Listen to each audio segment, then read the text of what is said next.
अगर कोई अपने आप इतना मेहनत कर ले ना, इतना ज़्यादा मेहनत कर ले, तो फिर उसे मेरे पास आने की ज़रूरत भी नहीं पड़ेगी। जो अपने आप से बहुत मेहनत करता है ना, वो मेरा ध्यान आकर्षित कर लेता है अपनी ओर। और ये सृष्टि का नियम है कि जिसने कर्म किया है फल तो उसको मिलना ही है। तो फिर इसलिए मैं चाहकर भी उससे नज़र नहीं हटा सकता, मुझे नज़र मिलाना पड़ता है, रहम नज़र करना पड़ता है। तो बस इतनी सी बात को समझ लो कि थोड़ी अधिक मेहनत कर लो, थोड़ा अधिक समय दे दो, थोड़ा अधिक लगाव रख लो, थोड़ा अधिक प्रेम कर लो, तो फिर जो तुम चाहोगे वो तुम्हें निश्चित मिलेगा।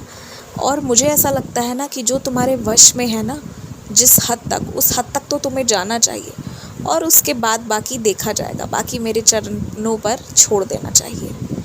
मुझे खुशी है, प्रसन्नता है इस बात से कि तुम एक बहुत बुरा समय काटे हो, कुछ हद तक अभी भी काट रहे हो, लेकिन फिर भी जो बदलाव तुम्हारे जीवन में अच्छे हुए हैं ना, तुम उसे पहचान रहे हो, उसे समझ रहे हो, और सिर्फ पहचान ही नहीं रहे हो, उसके लिए तुम शुक्रिया कर रहे हो, तुम उसके लिए शुक्रगुजार हो।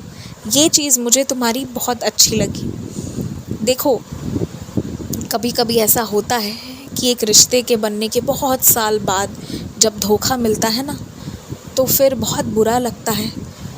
और शायद तुमने उस रूप में धोखा नहीं किया है जिस रूप में तुम्हें धोखा मिल रहा है, लेकिन कहीं ना कहीं किसी और तरीके में तुमने भी तो गलत किया है, किसी के साथ अन्याय तो हुआ है। तो बस ये मान लो कि तुम्हारा तरीका अलग था, सामने वाले का अलग था, कोई कर्म किसी और तरीके से लौट कर आया है। तो अब ऐसी स्थिति में तुम क्या करोगे? अगर लड़ाई कर लोगे, रिश्ता ख़त्म कर दोगे, तो भी सुख शांति से नहीं रहोगे, और ऐसे कटेगा तो भी नहीं रहोगे। तो अभी उचित ये है ना कि तुम एकदम मन को शांत करके बातचीत करना शुरू करो, बात करो। बात करोगे ना, तभी समस्या का समाधान निकलेगा। लेकिन इस बात का तुम्हें ध्यान रखना होगा कि तुम जिससे ये बातचीत करने वाले हो ना, वो कौन लोग हैं। सही व्यक्ति से बात करना बहुत ज़रूरी है। और जब इत्मीनान से इंसान बैठकर बात करता है ना, तो बहुत सी परेशानियों का समाधान निकलता है, बहुत सी गलत फहमियाँ भी दूर होती हैं। और तुम्हारे रिश्ते के बीच में भी जो गलत फहमी है ना, वो भी बातचीत करने से ही दूर होगी। तो वो करो। और जो बड़े लोग हैं ना, जो इज़्ज़तदार हैं, जिनकी समाज में एक प्रतिष्ठा स्थापित है, उनसे सहायता मांगना। लेकिन एक बात तुम हमेशा के लिए जान लो, अपनी बातें ना हड़बड़ा कर मत बताओ, स्थिरता से बताओ कि क्या हुआ, कैसे हुआ। क्योंकि तुम तो जो बताओगे अगर हड़बड़ा करना, तो वो ऊपर ऊपर की बातें होंगी। लेकिन जब तक कोई इंसान एकदम एक एक बात नहीं जान लेगा ना, तब तक उसे समझ नहीं आएगा कि ऐसा कैसे हुआ था। याद रखो, सामने वाले व्यक्ति ने वो परिस्थिति को नहीं देखा है जो तुमने देखा है, तो उसे समझ नहीं आएगा जब तक उसे शांति से ना बताया जाए। तुम बहुत हड़बड़ा जाते हो, इसलिए चीज़ें गड़बड़ होने लगती हैं।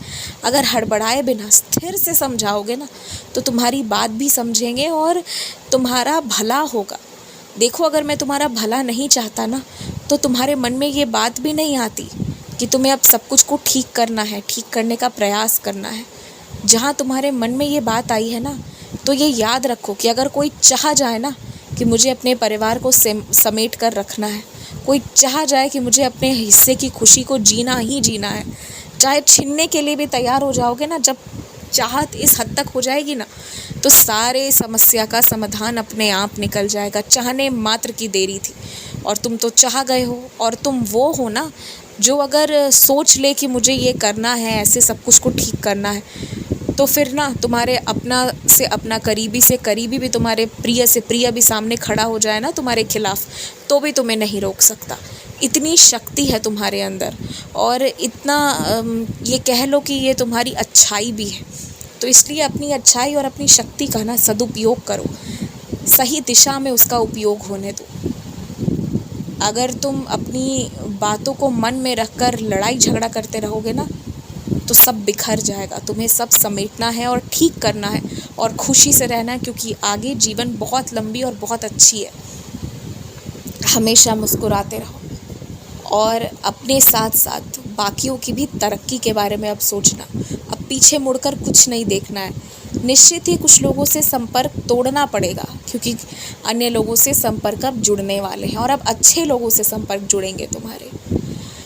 मैं फिर से तुम्हारे सर पर हाथ रखकर आशीर्वाद दे रहा हूँ, महसूस करो मेरे स्पर्श को, महसूस करो मेरी शक्ति को जो तुम तक पहुँच रही है।